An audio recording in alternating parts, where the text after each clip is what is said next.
Hoy nos metemos de lleno, a explorar las fuentes sobre la famosa ruta de la seda. Usaremos sobre todo extractos de Wikipedia. Ajá. La idea es ver qué fue realmente, más allá del nombre, cómo funcionaba y, bueno, qué impacto tuvo durante tantísimo tiempo, ¿no? Casi 16 siglos. Exacto. Y un punto de partida clave. Esto no era una autopista única de este a oeste, ¿verdad? No, no, para nada. Olvidémonos de eso. Era una red complejísima de rutas por tierra, por mar, que conectaban Asia, Europa, África. Un lío tremendo, pero fascinante. Mucho más que una simple carretera, desde luego. Muchísimo más. Por ahí circuló de todo, no solo mercancías. Vale, pues empecemos por ahí, por desmontar un poco el nombre. Ruta de la seda. Suena muy bien, pero ¿hasta qué punto es preciso? A ver, el término Seidenstraße, así en alemán, lo popularizó un geógrafo, Ferdinand von Richthofen, ya en el siglo XIX, en 1877. Y claro, la seda china era como el producto estrella, ¿no? El gran lujo que todos querían en Occidente. Claro, le da un nombre potente. Sí, pero bueno, hay debate. Muchos expertos hoy prefieren hablar de rutas de la seda en plural. Es que se ajusta mucho más a la realidad, a esa red que decíamos. Entiendo. Y hay quien incluso duda de que la seda fuera siempre lo más importante. Sí, sí. Algunos historiadores, bueno, por ejemplo, Warwick Ball, dice que quizá para los romanos el comercio por mar de especias con India o Arabia, pues igual movía más dinero. Ah, mira tú. Y ojo, que antes de todo esto ya existía una ruta del jade, también desde China, miles de años antes. La idea esta de una ruta única, así como muy fluida, realmente es más de la época del Imperio Mongol, mucho después, que trajo cierta estabilidad. Vale, o sea que ni ruta única ni siempre la seda como protagonista indiscutible. Entonces, ¿cuándo y por qué empieza a formarse esta red tan compleja? Pues mira, los inicios digamos, se suelen fechar sobre el 114 a.C. Coincide con la expansión de la dinastía Han de China hacia Asia Central. Ajá. Buscaban aliados, recursos y sobre todo unos caballos muy famosos, los caballos celestiales de Ferganá. Eran cruciales para su ejército. Hubo misiones importantes, como la de un enviado llamado Changen, más o menos por el 130 a.C. Pero claro, esto se montó sobre contactos que ya existían de antes, ¿eh? Caballos celestiales. Ya el nombre indica lo valiosos que serían. Pero aparte de caballos y la seda, ¿qué más se movía por ahí? Que yo creo que aquí es donde la cosa se pone de verdad interesante. Totalmente. A ver, circulaban bienes de lujo, claro. Seda, té, porcelana que iban para allá, para Occidente. Y al revés, pues caballos, vidrio, oro, vino. Lo típico que uno imagina, sí. Pero lo que de verdad cambió las cosas fue lo que no se ve, lo intangible. Las ideas, las religiones. Uf. El budismo, sobre todo la rama mahayana, se extendió desde India hacia China y todo el este de Asia, gracias a estas rutas. Increíble. Y no solo el budismo, también el cristianismo nestoriano, que era una forma de cristianismo oriental que llegó lejísimos en Asia. El islam, el judaísmo, hasta el maniqueísmo.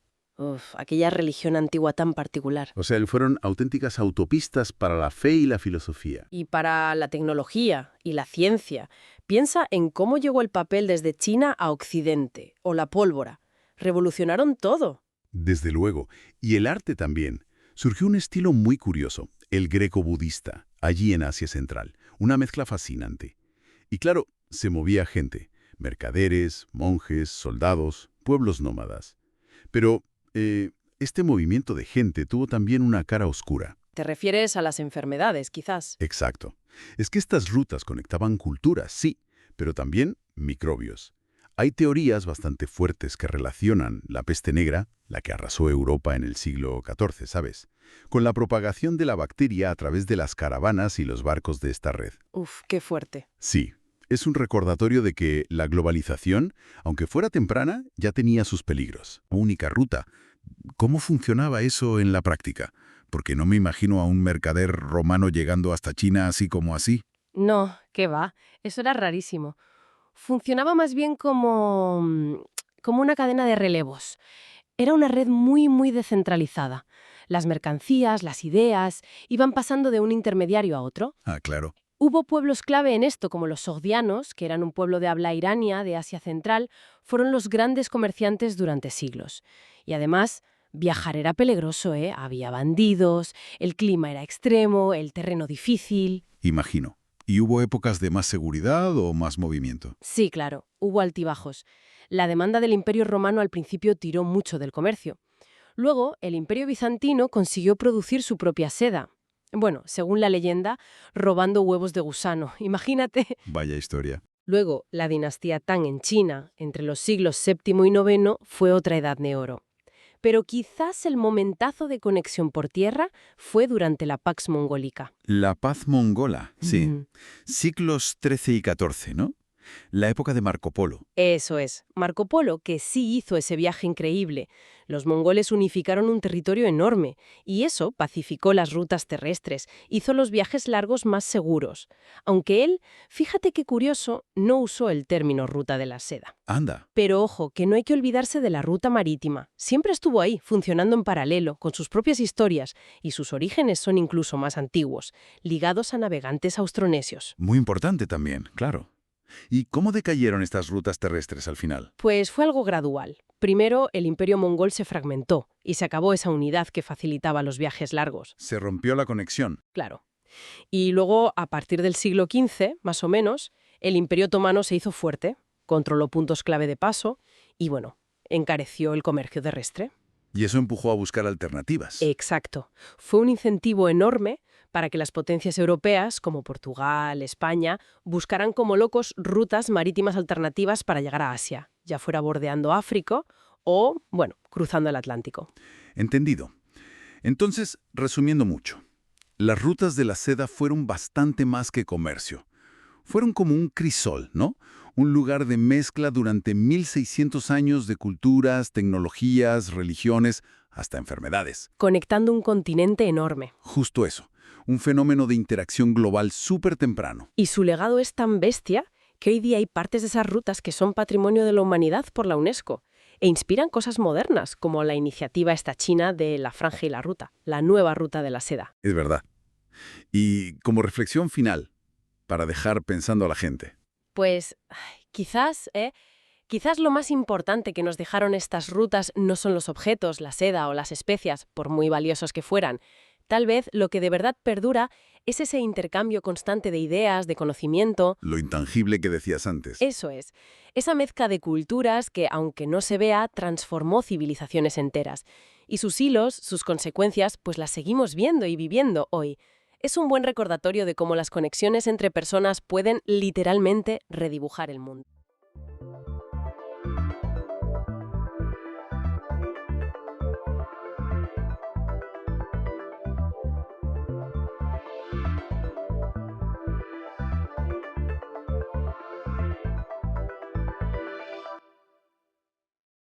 Oye, ¿te acuerdas de aquella historia que circuló hace tiempo?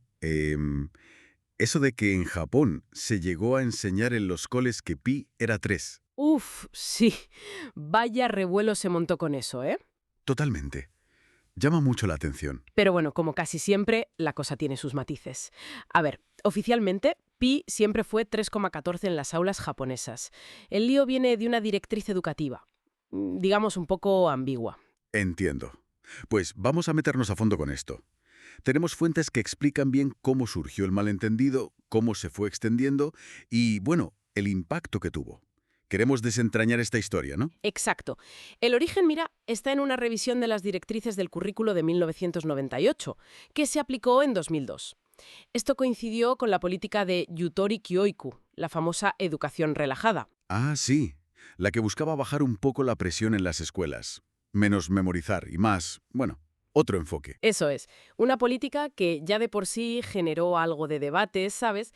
Por si bajaba el nivel académico y tal. Claro, el miedo a que los estudiantes aprendieran menos. Y en medio de todo eso, ¿qué decía la directriz sobre pi exactamente? Pues mantenía el 3,14 como estándar, pero añadía una coletilla. Algo así como: se debe considerar la capacidad de procesar usando 3 según el propósito. Ah, vale.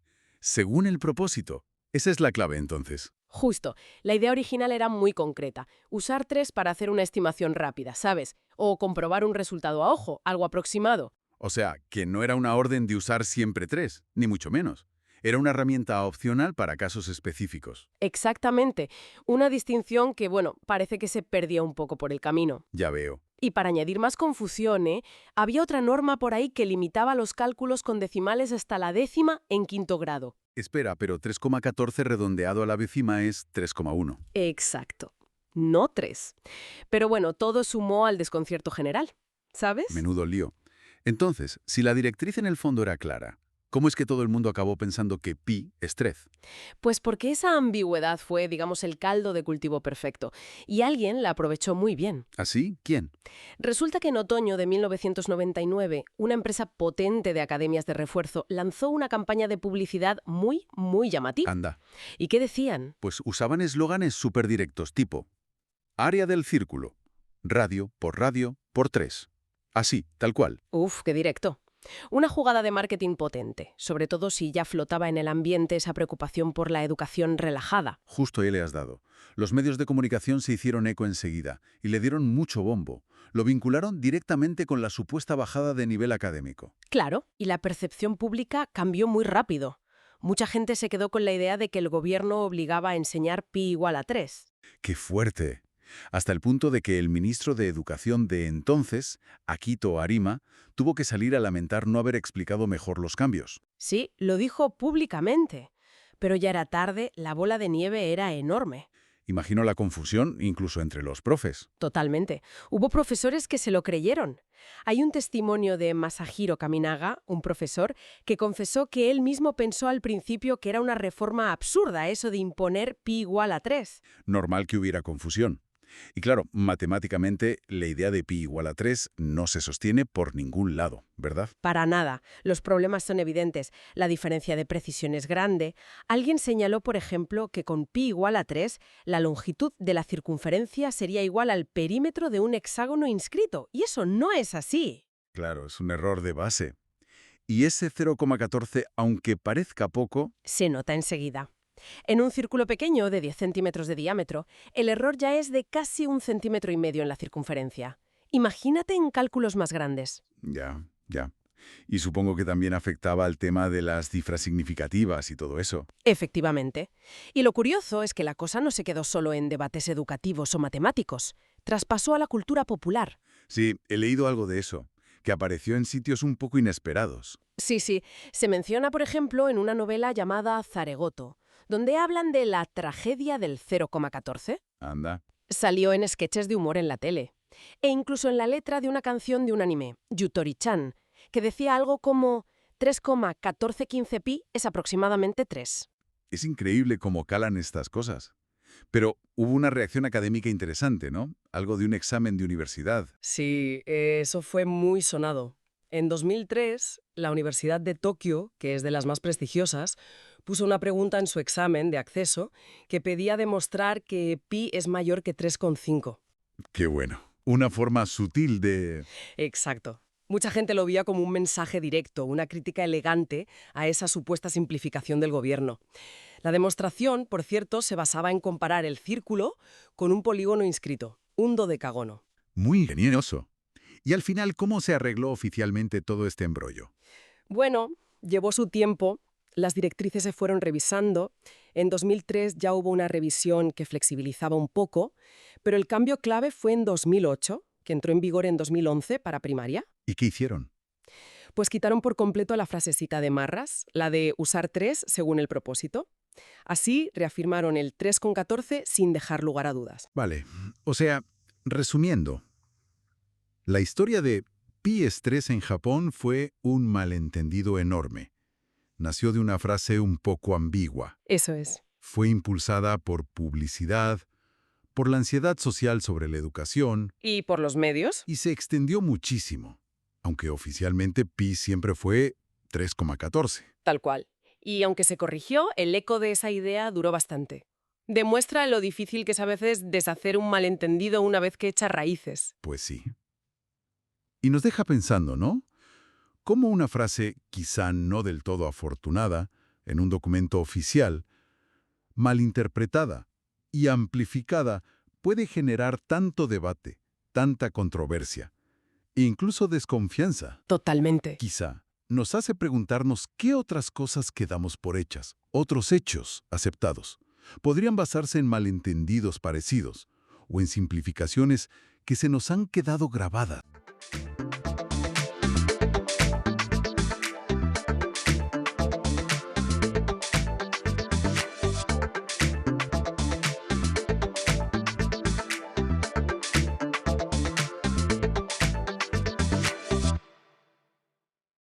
Hoy nos vamos a meter de lleno con un personaje que, bueno, yo creo que casi todo el mundo conoce, Homer Simpson. Tenemos aquí un artículo bastante detallado sobre cómo se creó, su evolución, el impacto que ha tenido, y la idea es intentar desgranar qué hace que el patriarca de los Simpson pues sea tan reconocible y, bueno, tan influyente todavía hoy. Exacto. Vamos a ir un poco más allá de la superficie, ¿no? Entender cómo se construyó este ícono. Analizaremos su origen, que fue casi improvisado, cómo cambió su aspecto, su voz, esos rasgos tan suyos, y por qué es un referente cultural, usando solo la información que tenemos aquí. Pues suena genial. Empecemos por el principio, por cómo nació. Matt Groening lo creó a él y a la familia en 1987. Y parece que fue súper rápido. Sí, sí. Estaba en la oficina de James L. Brooks, necesitaba personajes para unos cortos y, bueno, los bocetó casi sobre la marcha. Ajá. Y el nombre Homer se lo puso por su propio padre, aunque Groening siempre dice que, aparte del gusto por los donuts, poco más compartían. Ya. ¿Y lo del segundo nombre, Jay, era un homenaje o algo así? Eso es. Guiños y a personajes clásicos de la animación como Bullwinkle J. Moose, ¿sabe? Anda, qué curioso. Y en cuanto al diseño, pues al principio era muy básico. Los animadores prácticamente calcaban los bocetos originales de Groening. Se buscaba que la silueta fuera inconfundible, muy reconocible. Claro. Y un detalle bastante curioso, en esos primeros bocetos, Groening llegó a meter sus iniciales. La M en el pelo es más fácil de ver, pero había una G en la oreja, que luego se quitó, se simplificó. ¡Ostras! Una G en la oreja. No tenía ni idea, fíjate. Sí, sí. Y bueno, su ropa típica, la camisa blanca, los pantalones azules, todo parte de esa idea de simplicidad icónica. Ya, ya. Y claro, hablar de Homer es hablar de su voz. Eso, Es inconfundible. Obra de Dan Castellaneta. totalmente. Empezó, según leo aquí, imitando a Walter Matthau, pero resultaba complicado mantenerla. Sí, eso parece. Sobre todo, en sesiones de grabación largas era difícil mantener ese registro. Por eso, ya para la segunda temporada la voz evolucionó. Se hizo más grave, más manejable, digamos. Castellaneta ha contado que para poner la voz baja la barbilla al pecho y, bueno, según sus palabras, deja ir su coeficiente intelectual. Deja ir su coeficiente intelectual. Eso es muy Homer. Sí, sí. Y esa voz más grave, pues le dio también más matices, más versatilidad al personaje. Claro. Y hablando de sonidos suyos, el do, el famoso do, ¿de dónde salió eso exactamente? Pues mira, venía de una indicación en el guión, algo así como gruñido de fastidio. Ponía annoyed grunt. Y Castellaneta se inspiró en un actor Jimmy Finlayson, que salía en las pelis de Laurel y Hardy, el gordo y el flaco, ¿sabes? Ah, sí. Que hacía un sonido como duo, pero claro, para la animación, que es muy rápida, Castellaneta lo acortó a do. Qué bueno. Y fíjate si ha calado el sonido que ha acabado en el diccionario, en el Oxford English Dictionary. Ahí es nada. Es que es un sonido que lo define perfectamente, ¿verdad? Y esa voz, ese gruñido, dan vida a una personalidad, compleja cuanto menos. Homer representa muchísimos estereotipos. Es vago, incompetente en su trabajo, que tela, inspector de seguridad nuclear, bastante infantil, ¿no? Con poca atención, fan de la cerveza, de la comida basura. Ciertamente, encarna muchos de esos tópicos del trabajador americano medio, sí. Pero yo creo que ahí está parte de su atractivo, ¿no? A pesar de todos esos defectos, que los tiene y a montones, incluida esa manía de estrangular a Bart. Aunque bueno, hasta en la serie han dicho eso de que los tiempos han cambiado. Sí, eso lo leí. Pues a pesar de todo, el artículo destaca que en el fondo se le considera buena gente, de buen corazón y muy protector con su familia. Es esa mezcla yo creo la que funciona. Y luego está el tema de su inteligencia, o la falta de ella, el famoso CI de 55. Eso tiene explicación en la serie. Pues se han dado varias, ¿sí? A veces hablan de un gen Simpson defectuoso, o la más conocida creo yo, la del lápiz de cera que se le quedó alojado en el cerebro de niño. Ah, sí, el episodio del lápiz. Ese es. Hay un episodio mítico donde se lo quitan. Sucey sube de golpe a 105, empieza a conectar con Lisa a otro nivel, pero se siente un bicho raro, infeliz, y al final pide que se lo vuelvan a meter. Sí, sí, lo recuerdo. Es un episodio brutal. Define muy bien al personaje, yo creo. Claro, refleja esa idea que dicen algunos guionistas, ¿no? Que lo ven como creativamente brillante en su estupidez, o incluso como un gran perro parlante. O sea, pura emoción, impulsivo, pero leal a su manera. Exacto. Y es esa combinación la clave de su impacto cultural tan bestia. Pues todo apunta a que sí. Los reconocimientos son, vamos, incontables. Entertainment Weekly dijo que era el mejor personaje de los últimos 20 años. TV Guide lo puso segundo, solo detrás de Bugs Bunny. Casi nada. El Sunday Times lo llamó la mayor creación cómica de los tiempos modernos. Tiene una estrella en el Paseo de la Fama. El análisis que hace el artículo lo sitúa como un everyman, ¿no? El hombre de a pie, un reflejo del espíritu estadounidense con sus luces y sus sombras, sus fracasos constantes, pero también su cabezonería, su persistencia y sobre todo ese amor por la familia a pesar de meter la pata una y otra vez. Parece que es lo que conecta con la gente. Es fascinante, la verdad. Cómo un personaje que nació de un boceto rápido, lleno de defectos evidentes, se ha convertido en un ícono mundial tan querido. Hemos repasado su origen, el diseño, la voz, la personalidad, el impacto. Sí, ha sido un recorrido completo. Y nos deja una reflexión final, interesante, creo yo. Homer ha pasado por distintas fases, ¿no? Desde el padre un poco torpe pero bien intencionado del principio, hasta etapas donde era más egoísta, lo que algunos llaman el jerk-ass Homer. Sí, es verdad. Pues, pensando en todo esto, ¿qué nos dice su popularidad tan duradera, a pesar de sus defectos tan obvios, sobre lo que buscamos o con lo que nos identificamos en la ficción hoy en día? Es algo para darle una vuelta, ¿no?